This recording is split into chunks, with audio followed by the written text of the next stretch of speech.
A redução proporcional da jornada de trabalho e salário e suspensão também de contrato tem sido uma opção de patrões depois da crise causada pela pandemia do coronavírus, né?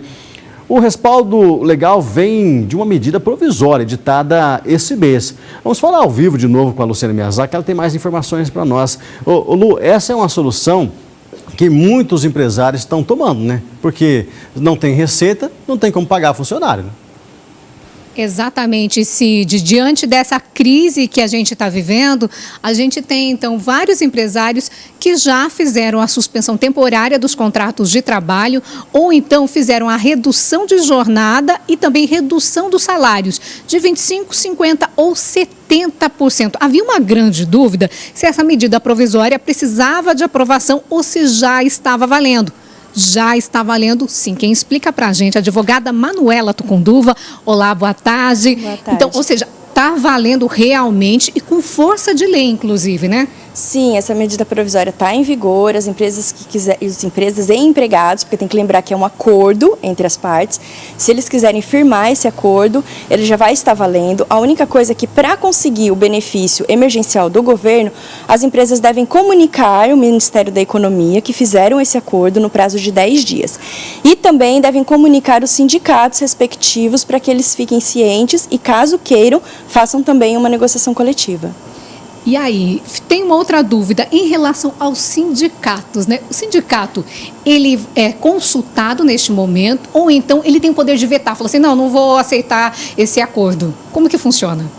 Essa é uma grande dúvida, inclusive está sendo discutido isso no STF, mas no momento o que a gente tem é que ele não tem o poder de veto, ele tem o poder sim de, recebendo essa notícia, tentar negociar coletivamente condições melhores para os empregados. E conseguindo essa negociação, os empregados eles podem aderir às cláusulas mais favoráveis ou não.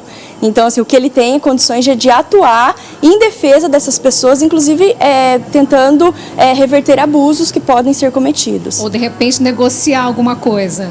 Exato, negociar uma suspensão às vezes um pouco menor, a lei também trouxe a possibilidade, inclusive, de você pagar uma ajuda compensatória, que não vai ter caráter salarial, que para as empresas também pode ser bom porque não incide tributos, não incide nada. Então, às vezes, o sindicato ele pode tentar negociar uma ajuda compensatória também. Quando a gente fala de redução de jornada, principalmente redução de salário, preocupa bastante, 25%, 50%, 70%. Como é que fica? O trabalhador tem essa dúvida, eu vou perder 70% do salário, vou ter alguma recomposição ou não? Isso. Quando você tem a redução, seja nesses patamares que você disse, o governo vem e te dá um benefício emergencial. Então, ele vem e supre uma parte do que o seu empregador deixou de pagar. Essa parcela que o governo supre, ela é igual à base de cálculo do seguro-desemprego. Então, ela não é 100% do que o funcionário recebe. Ela é uma porcentagem idêntica do seguro-desemprego. Então, o salário idêntico que ele receberia, em algumas faixas salariais, ele não vai ter. Então, isso depende também do quanto o trabalhador ganha. Depende do quanto o trabalhador ganha e se ele ganha até acima do teto do seguro-desemprego, ele pode vir a receber só 1.800 e uns quebrados, mas 1.800 e alguma coisa. Esse é o limite que o governo vai pagar. Vamos, um exemplo prático, por favor? Se ele, por exemplo, o funcionário ganha R$2.000 e a empresa cortou em 50% a jornada dele e o salário.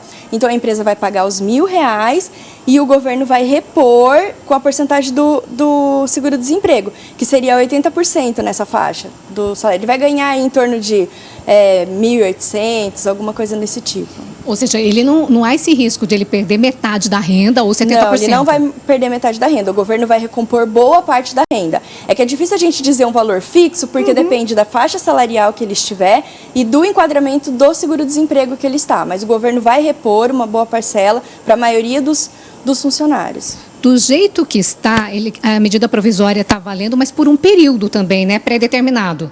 Isso, as medidas provisórias elas valem por 60 dias, podem ser prorrogáveis por mais 60 dias e depois elas têm que ser convertidas em lei. Se elas não forem convertidas em lei, ela perde a eficácia, a gente chama de caducar a medida provisória, e aí o governo vem e diz como é que ficam as relações que foram feitas naquele período. Então não é porque eu fiz um acordo coletivo com o meu empregado ou o meu empregador que de repente a medida provisória cai e agora, como é que eu fico? Vão parar de pagar? Não vai parar de pagar? Não, o governo vai dizer como é que vai ficar essas relações que foram alteradas nesse período. E em caso, por exemplo, de suspensão temporária do contrato de trabalho, né? Há essa garantia de volta ou não? Se eu suspender ou reduzir, eu tenho que depois garantir ao meu funcionário o emprego pelo mesmo período de que seria a suspensão ou a redução. Então, supor que eu suspenda o contrato de trabalho dele por 60 dias. Quando ele retornar ao trabalho, ele tem 60 dias o emprego dele garantido e não pode ser demitido. Ah, então não há o risco, por exemplo, dele ter o contrato suspenso por 60 dias, ele voltar e já receber uma carta de demissão.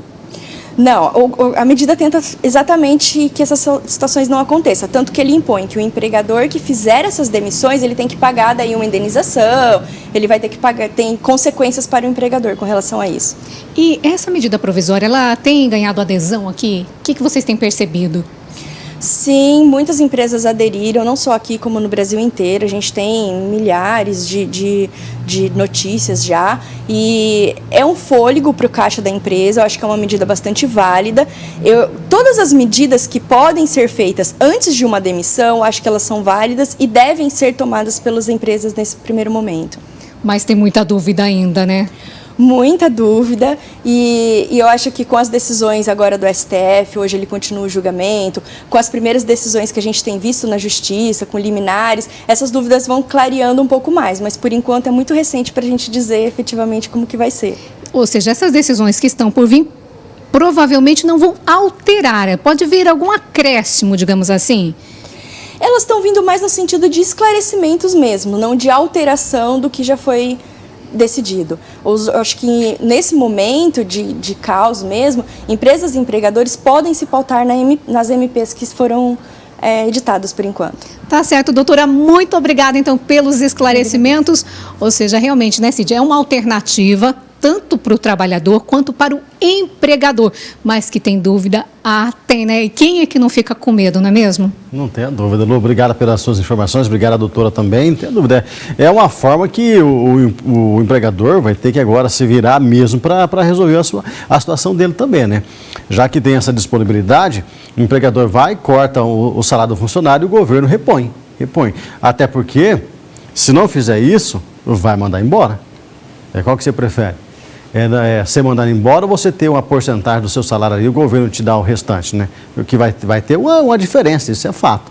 É pouca coisa, mas é melhor do que estar desempregado, né? Do que chegar no final do mês e não ter salário nenhum. Pelo menos eu penso assim. Estou falando que é o correto não, tá? Eu penso dessa forma. É o que está acontecendo no Brasil inteiro, no mundo inteiro. Porque senão, meu amigo, senão o que vai ter de desemprego aqui, porque se não tiver receita, o patrão não tem como te pagar. Não está entrando dinheiro na empresa, vai te pagar de que jeito? Nem como. Ou vai fechar a empresa e vai mandar todo mundo embora.